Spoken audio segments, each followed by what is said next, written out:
Hey, I'm Will Scarlet, aka the Blue Mask, also formerly known as Foam from the Robin Hood serial series, and you're watching Disaster Files on the Hayden Hanson Company channel.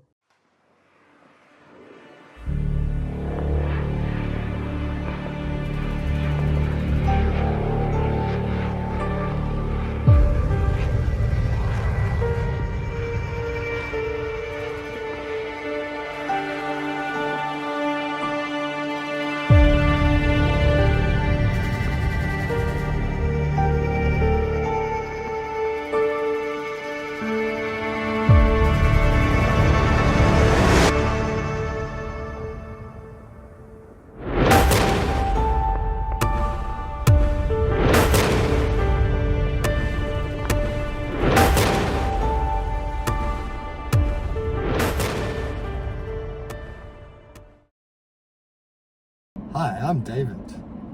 And I'm Hayden. And this is Disaster Files, Episode 3. December 26th, 2004. A day that will forever be remembered for one of the most devastating natural disasters in human history. A 9.1 to 9.3 magnitude earthquake struck off the coast of Sumatra, Indonesia, unleashing a colossal tsunami that swept across 14 countries and killed over 230,000 people. The waves reached speeds of up to 500 miles per hour, and in some areas stood 100 feet tall. But was it really just an unlucky day for humanity? Or is there something deeper and more sinister hiding beneath those waves? So what you're saying is, nature said, I'm done playing around, humans. Watch this. Pretty much. The tectonic plates down there were building pressure for hundreds of years, and then they just snapped. Imagine you're trying to open a really stubborn jar of pickles. You twist and twist, nothing happens for ages, and then, bam, it pops open and pickle juice flies everywhere. Except in this case, the pickle juice was a wall of water moving at 500 miles per hour, and instead of pickles, it was entire coastal towns. Right. Classic pickle tsunami. Seen it 1,000 times. It's a real thing, David. Tsunamis are a very real and terrifying natural phenomenon. But hold up, there's more to this story than just tectonic plates and bad luck. Let's back up a bit and talk about how tsunamis work.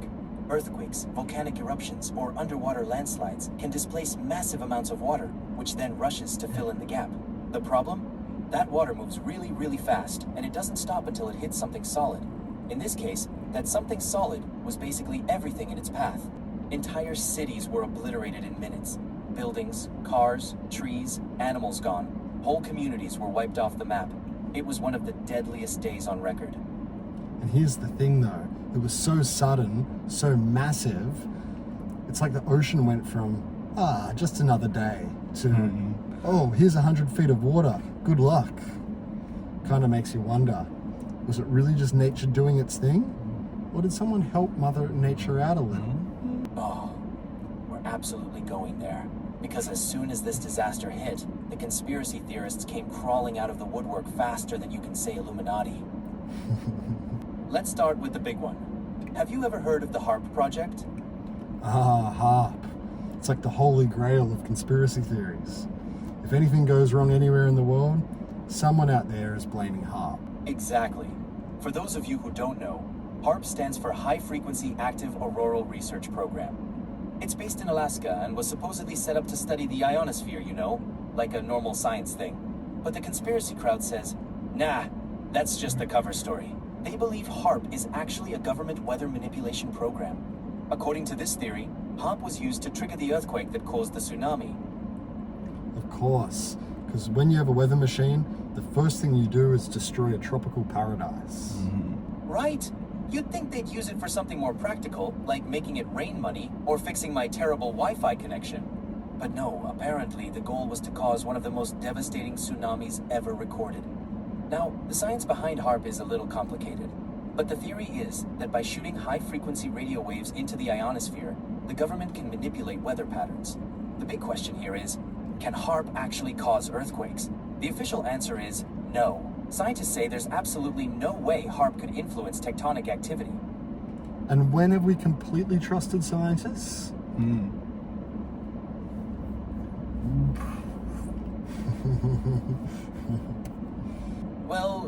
Yeah, but it's a little hard to believe they're hiding a giant earthquake-making machine under a program that's public knowledge. I mean, they literally post the research online. This is how I imagine it works.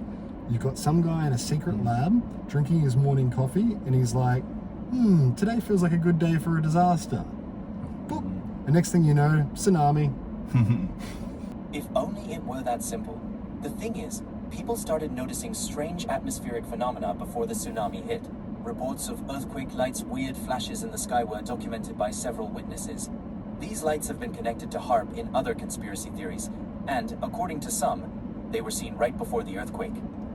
Okay, but if I saw random flashes in the sky, my first thought would be, oh no, a government weather machine.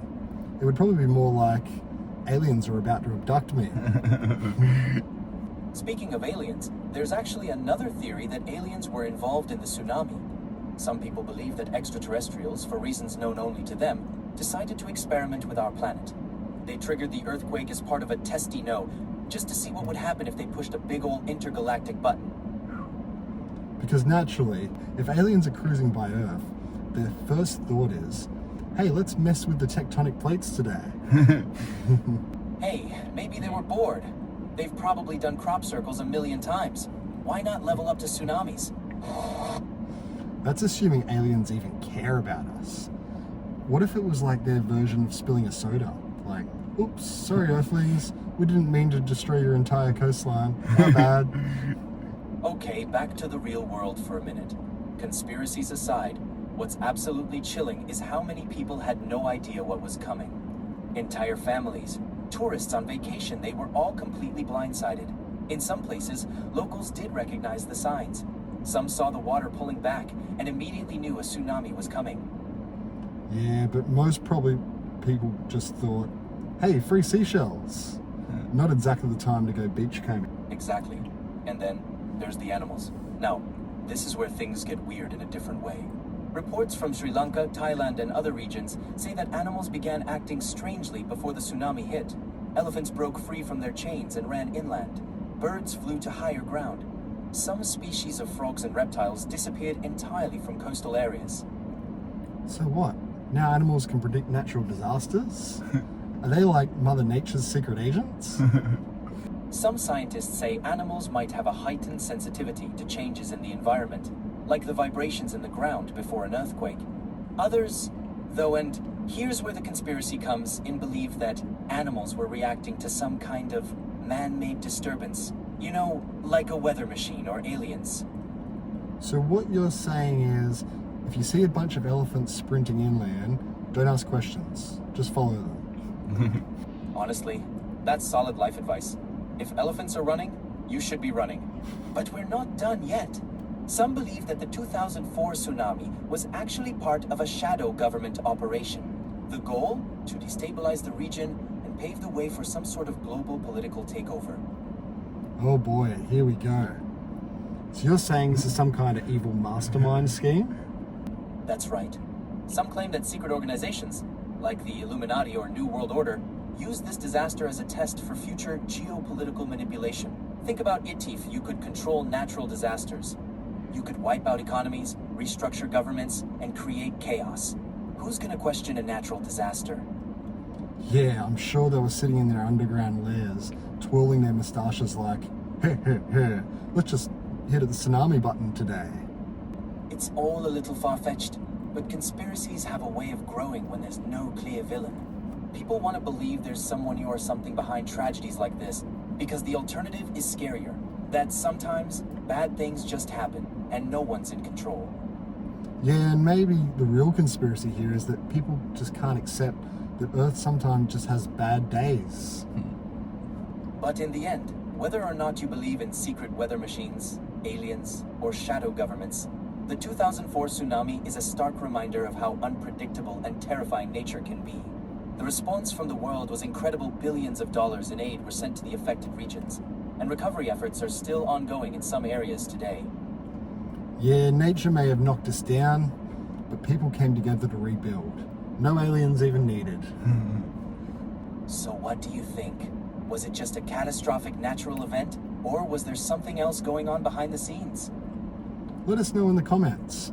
And if any of you have access to a secret government weather machine, hit me up. I have a few mild requests. Like donut showers, right?